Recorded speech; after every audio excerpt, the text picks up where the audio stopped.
ના ઈશારે ચૈતરભાઈ વસાવાની ધરપકડ કરવામાં આવી અને આ માત્ર આરોપ નથી. વાત હતી કે લાફો માર્યો, લાફો મારવાના ગુનામાં ટેબલ જામીન મળે છે. ચૈતરભાઈના ભાઈને પણ ખોટી રીતે ફસાવાના પ્રયત્ન થાય છે, એના પરિવારને ફસાવાના પ્રયત્ન થાય છે. અરે લોકપ્રિય ધારાસભ્ય છે, એના સમર્થનમાં કોઈ લોકો આવશે તેના પર તમે લાઠીઓ વરસાવશો.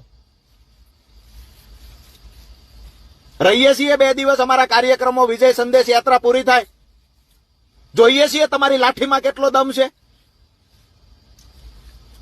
બીજી વાત મહત્વની એ કે ફેસબુક લાઈવ થશું ને માત્ર વાતો કરશું. તમે પોલીસ સ્ટેશનમાં બેઠા બેઠા જોતા હશો કે આ માત્ર વાતો કરે છે. વાતો નથી, આક્રોશ છે ને આ આક્રોશ ડેડિયાપાડા સુધી આવશે.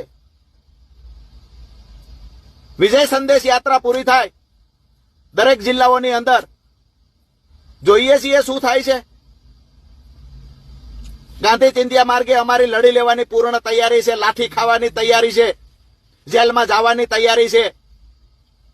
પણ ભારતીય જનતા પાર્ટીનો હાથો બની દલાલી કરનારા ગુલામોની સામે ક્યારેય કોઈ આમ આદમી પાર્ટીનો સૈનિક ઝૂકશે નહીં, ચાહે કેવડી બી લડાઈ લડવી પડે. તમે ચૈતરભાઈને દબાવીને એવા પ્રયત્ન કરશો, ચૈતર વસાવાની ધરપકડ કરવાની